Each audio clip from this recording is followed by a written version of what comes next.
Welcome, trendsetters. We are Alicia and Nicole from Positive Image.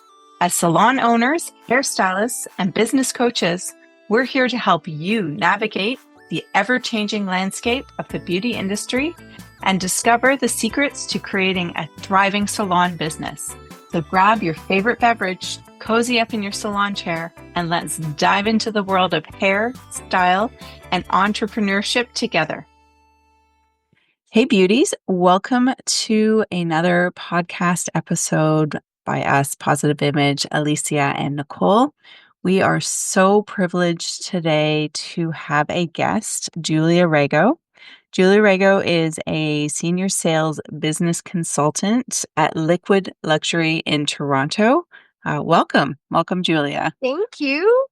This is my first podcast ever. I'm so nervous and excited, and I'm so happy and thrilled and privileged to be asked to do this. So thank you. Thank you so much. You're welcome. I love that. Just be you. Just be you. That's all you need to do. Yep. Yay for awkwardness. Here we go. We embrace it. And that's why we've been friends for so long. Exactly. I guess a little bit of back history is Julie and I actually went to hair school together. I won't say the year, but we've known each other for a very long time. And Julia has supported me in the salon for almost longer than I've had the salon.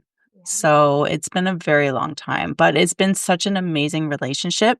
And I think I feel so fortunate as a salon owner to have such a good relationship with my sales rep that goes beyond just sales rep. And I feel so fortunate because I know I can ask you the questions that most salon owners don't know how to ask or don't even know how to use you to the best of their ability. So this is why you're here today, because we want other people to know how their sales rep can be their best ally, and they're not just there to sell you shampoo.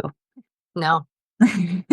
No, that's definitely part of it for sure. So my background before I get into more things is like you said, we went to George Brown together. I was a hairdresser, specifically a colorist.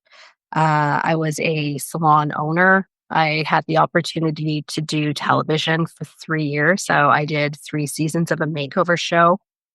After that, it was time for a career switch because of my health. And I moved into more of a brand manager sort of position with the Colomer Group. So I was able to work with 3 different hair care lines and essentially be mentored under some sales consultants and business consultants with another distribution company that really helped mentor my career. And when I realized that my passion lied in making businesses grow and being an asset in every aspect for a hairdresser and salon owner, that was it. I decided that I was going to be a shampoo dealer.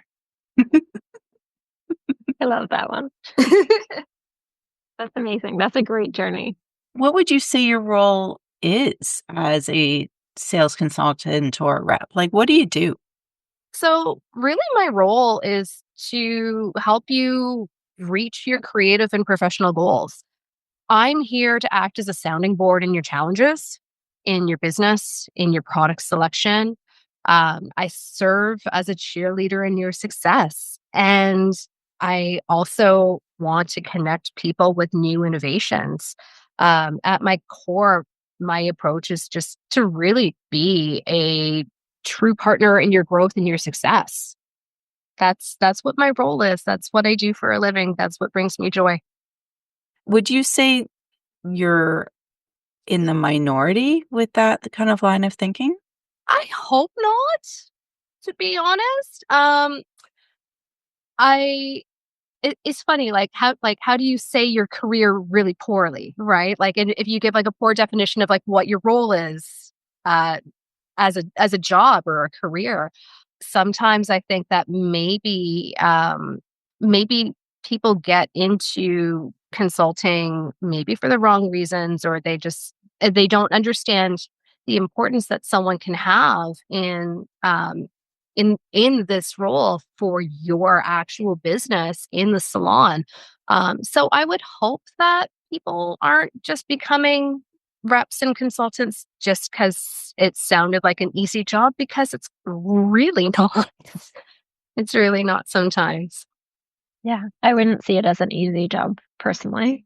Would you say that you've definitely seen that echoing, because you've said you were mentored by some great people and that you've worked at different distributors. And so like how does that differ? Just like the different messaging of like what this rep job, Hmm. um, brand consultant is for, I guess, across the industry from what you've experienced. I think across the industry, and I think it's the same thing as being a hairdresser or a salon owner, where sometimes people maybe just get into a job just because, and they just treat their things as a job just because. The people that mentored me really actually genuinely cared, and if they bled hairdressing, and I started in the hair community when I was 14 years old, so I really just want to echo that love language that was presented to me, that I can share with the people that I work with and communicate with, just to build a really strong hairdressing community. What would you say is what maybe some things that people don't realize, which I think you've kind of already said a little bit, but maybe we can go in a bit deeper of what people don't realize you can actually offer the salon owners? Because Hmm. I think that, like you're saying, like not only do some people treat it as just a job, some salon owners also just treat it as you have just a job and you're Absolutely. just supposed to tell us the things and then we order the things and like Yeah. call it a day and we get the thing. Yeah. So like what else do maybe a lot of salon owners or new salon owners not realize the benefits are with their reps, consultants? I think the key difference is knowing that there's always a customer service side to what part of my role is, obviously, but we also have customer service people for, the everyday things in terms of placing an order or having something picked up or asking the basic questions. Um, what I like to do is think of myself as a support system, to be here to offer professional advice. Um, when you're without a rep sometimes, or if you're only just dealing with customer service sometimes, it can mean that you can be on your own when it comes to navigating deals, promotions, reward programs. Those are things that you can definitely manage. But with all of the other things that you have on your plate as hairdressers and salon owners, like, why not take advantage of having an extra resource just to make it easier for you? So that's really what I try to do, and that's what I would hope that a lot of hairdressers would appreciate. You know how busy you are, right? Yeah. Yeah. I think that's a common thing of the recognizing that there is a lot of things that a salon owner is managing. Hmm. And definitely I think anyone can admit that anyone who their primary task of sales being is that some get that and some don't. Of So I think course. that's great that there's definitely that difference. And also maybe other people will hear that and then they'll proceed to make amazing changes. I hope so. It's funny, like, I think sometimes, and I don't know if this was one of the points that we were going to discuss. I think that a lot of times, the title of my role often makes people think that I'm just here to sell something and be pushy, but it's not my goal. I hope the perception shifts, and I'm being seen as a partner who's here to help and grow business. I think that was something like I know as an owner, when you have people come into the salon to it feels like they just wanna sell you something, like, "You're being successful, you're carrying these products, why don't you buy from me?" Like, "I would rather get your commission than you give it to somebody else." That's what it feels like. as a salon owner. And what I've realized with you, Julia, is like that's not a relationship. Like No. it's a bonus of our relationship. And Mhm. that's I think helps curb some of my purchases towards you because it's like the non-pushy salesman. Like I would rather Mhm. give the non-pushy salesman the money rather than the pushy salesman. And it's the relationship at the end of the day. Yeah. And it's funny, like I think back to when I was a hairdresser, and I remember being the default person for the salon owner. And I was that liaison between the sales rep and the salon owner because that person didn't want to make those decisions and didn't want to hear about, the newest shade that was going to be launched and this lightener and all of the things. So I became that person who had to listen to the sales pitch. And when I owned my own salon, I didn't have the time for those types of people to come in. While I certainly appreciate new innovation and new products and new technology, if I was back to back with six heads of highlights, I didn't have time for someone just to kind of like mosey on in with like a bottle of hairspray. And I think, Definitely. yeah, I think that that's where it can sometimes get really tough. And I think that one of the key things is like when you're walking in anywhere, you have to decide what type of conversation you want to have and what that exchange can be and what it can lead to. And I think that like when you have a role like this to develop business, obviously there's sales that's attached to it. But I think what you also really have to focus on is making sure that you treat each individual business as its own individual business. And the person who might just buy a $50 pound of lightener from you might translate into business down the road, or it might not.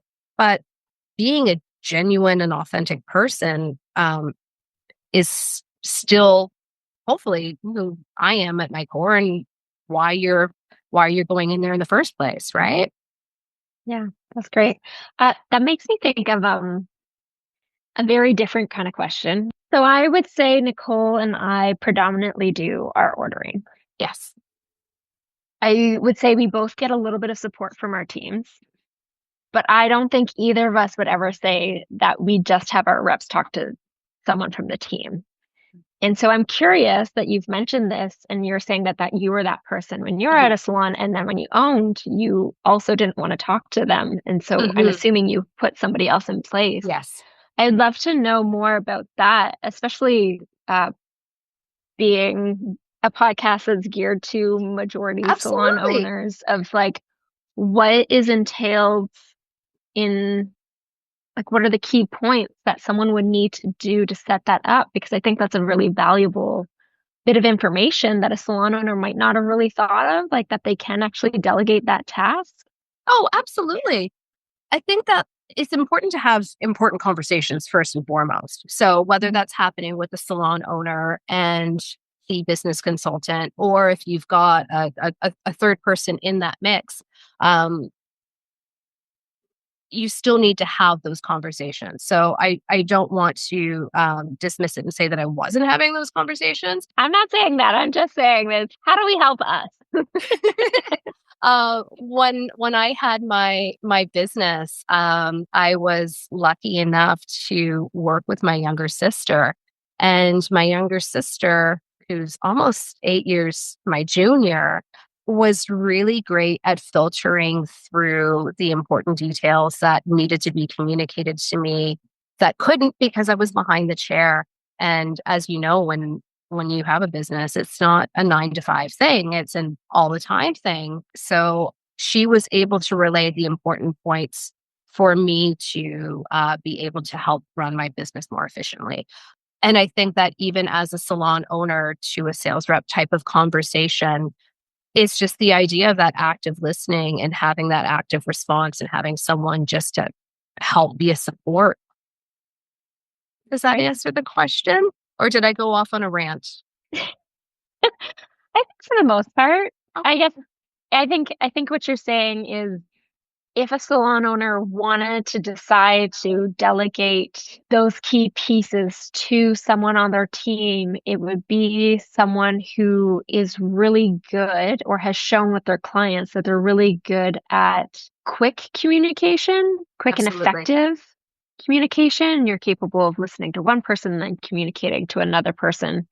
Kind of that consultation. So this is what you said to me. This is what I heard. Here you go is the Coles knows of what you said. Absolutely. And then I guess also I'm kind of putting this in. I would assume someone who's good with understanding that there is a budget and that you can't say yes to everything. Oh, and I think also too, it's more of a conversation about like what are the key and relevant points of information as opposed to like let's spend all the money, right? We Yeah. don't necessarily want that person being that decision maker if they're not trustworthy. But to have someone else's input sometimes is helpful. 100%. I think both Nicole and I, as solo owners, were like, yes. One of the questions that I've had, because again, we have a lot of like people coming in, and how would you suggest that as a salon owner, how would we approach somebody who's a sales rep who's being very persistent that they want to work with you? Oh, Don't really like them, like you just don't vibe with them, or you just want them to go away, but you're just too nice just to say the words like, please stop coming into my shop and wasting my time. Nicole, are we talking about setting boundaries? Is this like the classic sales rep that like won't read the room and they just show up on like a busy Saturday morning? They're like, "Hi, I'm here." Is that okay? Yeah. I mean, I think sometimes you just need to y- you need to reset the expectations, right? So I think that it's very important in life, period, is that we need to clearly communicate, whether that's like in person, text, phone, email, what your availability is and how you prefer to be contacted. Full stop. And if that person can't read the room, then you've done your part. They need they need to do theirs. It's tough. I mean, I've been that person and I've been on the other side of it. So I see it all the time. And I think that as a person with experience, as a seasoned salesperson, um, I like to share my approach of how I like to do business. And hopefully that aligns with what works best for you as a salon owner. And if it's almost like the same idea as like when you don't click with a client who's sitting in your chair, you have to, keep things professional and cordial, but it's just an interaction. And I think we've all been in situations where someone's energy just doesn't align with yours. And that's okay to say. Yeah.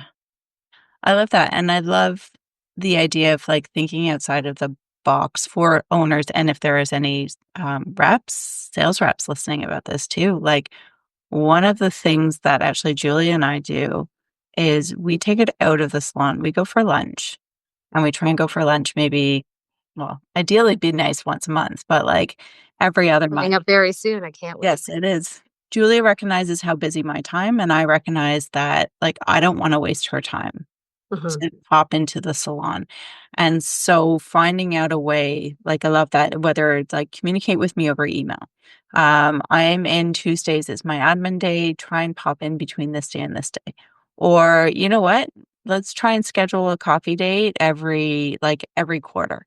Whatever works best for you, but having that backbone and most salon owners have learned to grow one if they didn't have one before, and I know I've had to learn how to grow one, and having those hard conversations makes it very easy now as a seasoned salon owner. But in the beginning, I'd hide in the back room and just tell my staff to like, I'm not here. I don't want to deal with it. But there are better ways. There are. I think of one person in particular who has had sales reps legitimately show up on a Saturday morning and just had no idea that would be the busiest and most inconvenient time to come in to start selling or start pitching. And this person that I'm thinking of in particular will just come out and say, "What are you doing here? This is the worst time. You need to leave. We can chat by text at another time. And this particular person has been gifted things by, let's say, some of my competitors, and has politely declined and said, "Thank you, but no, thank you," and that's okay. But yeah, sometimes it's the reading the room part. I think maybe comes with experience. So please be kind to the brand new person who may not get it. They're trying real hard. Sometimes it takes a little while, but directing them and communicating is always key. Can you switch, like, if you really don't get along with your sales rep, can you contact the company and say, "Send me somebody else," or is that, like, taboo in your industry? Oh, no, absolutely. Nicole, though, is this your way of breaking up with me? No, no, not Oh. even. No, absolutely. I think that if things aren't working with your sales rep, you can always reach out to a sales manager and request a different representative. You can be direct and just let them know that you're not the right fit. I'm not the right fit for doing business together, and they should pick up on that message. It's good for everyone if something's not working to communicate it. I've been in situations where I have felt that my my personality or experience didn't align with what someone needed in their shop, and I've told them, hopefully nicely, and said, I don't think we're the right fit." And I think that's okay. Yeah, I think that's fair too. I mean, I don't know if I feel like we've mentioned it on one episode or something that I don't have the same rep that I started Okay. with the same distributor. Okay. And was it an awkward conversation? It was a request that was made. Okay. Yeah. Fair. Yeah. Totally Because it fair. doesn't always work out and it isn't always exactly like you're saying. It isn't always the right match and it's not serving anyone to Absolutely. stay with that. Whereas now, I love my rep. They're great. Good. Yeah. That's great. So what would be helpful for salon owners or new salon owners to know about how to work with a business consultant? I think that if you're new to the business, don't hesitate to ask questions. We're here to support you. Think of us as your cheerleaders. Um, think of us as being genuinely invested in your success.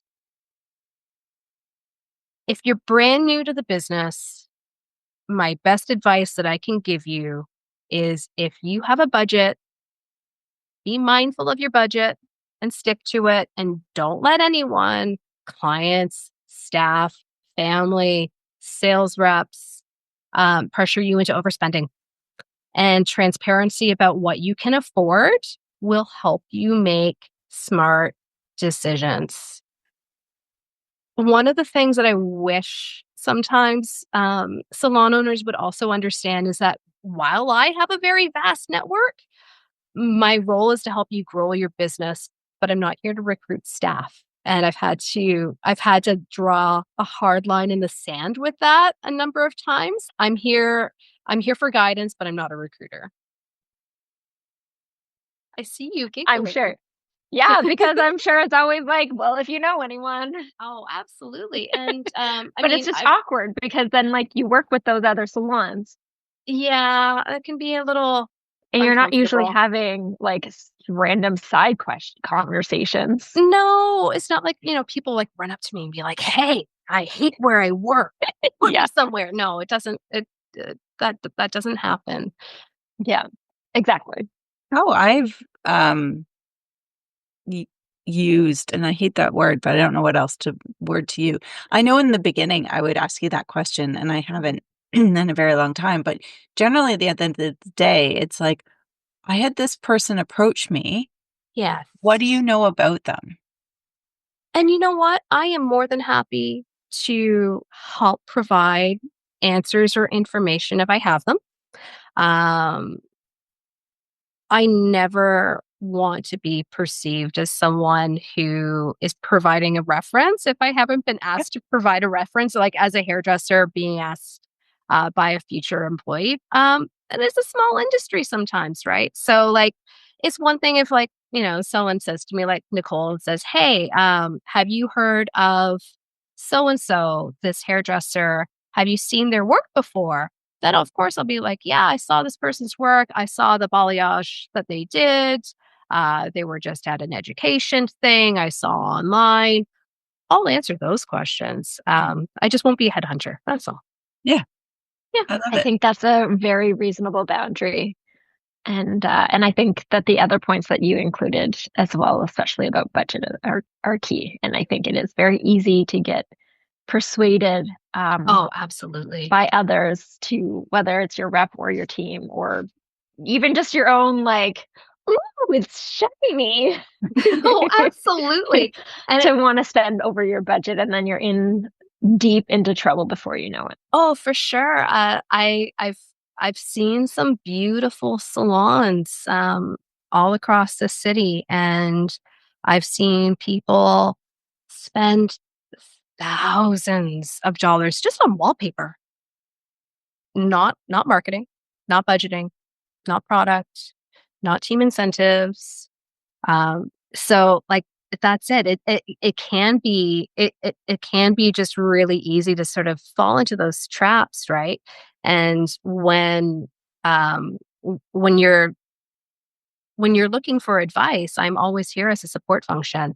Um, one of the things that I will always say when I'm meeting with someone brand new is that I am a partner in your success, but it's not my name who's writing the checks. It's your name on the door. It's your name on the checks.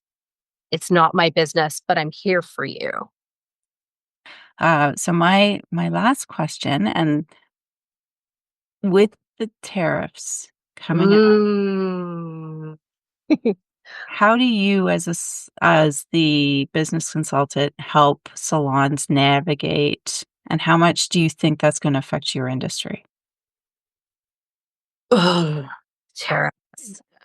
Uh, I think tariffs have been on the front of mind of everyone since that announcement was made, however long ago it was now.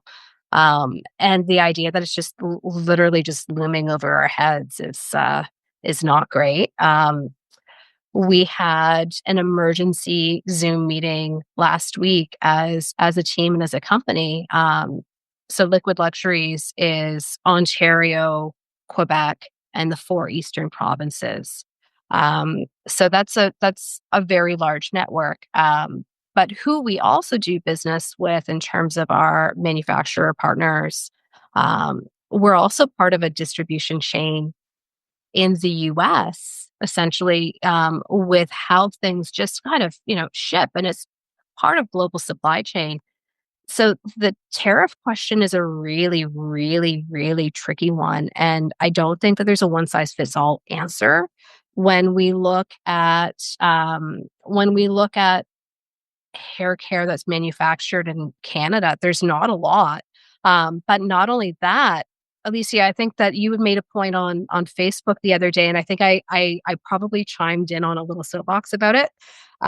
Because like with global supply chains, you might be made in Canada, you might be produced in Canada, but you might be getting raw ingredients from Italy or Thailand or wherever the case is.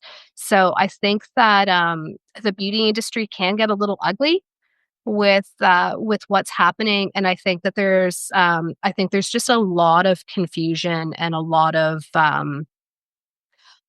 verbiage that is being used that might not be being used correctly. So it's going to be a little wonky for a while. So like for example, I sell a lot of one particular brand that is an Australian brand. And that Australian brand, some of it's manufactured in Australia, some of it's manufactured in California. Their aerosols are actually manufactured in Toronto. Um, but then we ship everything back and forth from there to the US to come back. So this will be very complicated, and hopefully this won't be a problem. I think that it's maybe a distraction for some other things. I don't want to go too far into like what my political thoughts are, but hopefully by the time that this airs, it'll all be done. It'll be okay. Ooh, that'll be nice. I think that is the thing. It is complicated and it is about doing a little bit of research and investigation, and also talking to your reps to find out like Absolutely. what matters, what doesn't matter. And again, maybe it just will all. We'll see what the future holds. I think that it's such thank you for answering that as eloquently as you did, because I don't even know as an owner how to navigate this and what to expect. So it is every day you just kind of have to sit there and hold your breath and just be like, okay, Mhm. what's it going to present? And just know that we're all in it together and nobody Absolutely. wants to see the prices increase, double in the next month or so, but we need to figure out what we can do to keep things Absolutely. cost. I think your hair color is really your biggest source of money generating in the salon, not necessarily selling bottles of shampoo. When we think about like what the percentage of business is that's actually coming from our retail, it's typically not as big as it is with what's coming from our service dollars from chemical. That's a great point. And for me, like I honestly haven't been overly considering anything because I do know, I don't know for certain, but I have asked or had a conversation before, and it was mentioned that we have things directly shipped. Tell me how you feel about this. Like, are you having clients asking you about product being made in Canada, or it's like I they just did they actually. I really had one, he's a very political guy. okay? Uh, and so he did ask, he's like, so like what's gonna happen? What are you gonna do? What's the game plan? And I was like, what? Yeah. And he was like, well, isn't this stuff from the US? And I was like, no, it's from Italy. There might be something, but no. Dear kind sir, please stock up on all of your hair care now before the tariffs come in. Yeah. Take all of your waxes, pomades, shaving creams, and everything, just in case. Yeah. He had bought stuff from me before, but he doesn't buy much from me because price point is a factor for him. That's fair. And even when he does come in, we do like a 15-minute dry cut every like 3-4 months or something. So So how he's not optimal clientele. got you? So how many clients, let's say like out of all of your book last week, how many how many clients actually asked? Because I feel like we're concerned about it as an industry, as like distribution and as salon owners, like we're nervous of this. But I don't think the end user is actually thinking about hair care yet. I think they're thinking No. of the grocery store. Yeah.